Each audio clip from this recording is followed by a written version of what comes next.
قيس هاستا dad badan way ka oysiisay dad badan waxa way ku farxeen laakiin waxaan la hadlaa nimanka la yiraahdo duduble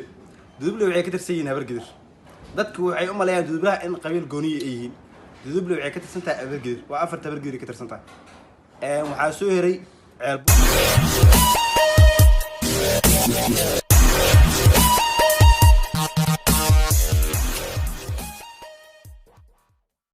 السلام عليكم ورحمة الله وبركاته صاحبنا ندقيساي داودياشا دمان waxaan leeyahay soo dhawaada saaxiibayaal meeshan waxaan rabaa inaan war hadal qiimo leh murtile inaan ka jeediyaan rabaa maanta si fiican dhagiina iyo fura ayaantan baraha bulshada waxa la isla dhaxmaraayay oo aad la isku dhaxshaday heesti oo soo qaaday fanaanka weyn ee raabista boqorka weyn ilka casaqays heesta dad badan way ka oysiisay dad badan waxa way ku farxeen laakiin waxaan la hadlaa nimanka la yiraahdo duduble waxay ka tirsan yihiin habargedir dadku waxay u maleeyaan dudublaha in qabiil gooniye ay yihiin duduble waxay ka tirsan tahay habargedir waa afarta habargedir ka tirsan tahay waxa soo heray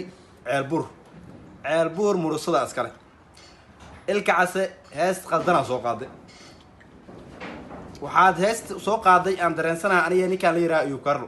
ayuu karlo niyahow ilka case waa ka waashay waxaad ka dhigtay ceelbuur in adiga leedahay ceelbuur duduble ma lahan asoo socdo oo xoolo ka baahan yihiin oo imaaday fahad ceelbuur hal xab ma ku lahan marka waa soo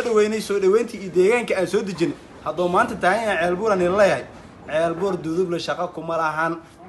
wax shaqo kuma lahan waxaan la hadlayaa dhammaan qabiilka la yiraahdo duduble waxaan leeyahay raal naga ahaada diris iyo deegaan aan ka dhiganay waa idin la soo degnay deegaan idin siinay biyo idin siinay dagaal iyo dhibaato aan ugu abuurteen wax alaal waxa soo marnay waa isla ogtiin dhammaan waa wada ogna ilmaha yar ee hadlayay hadlin odayaasha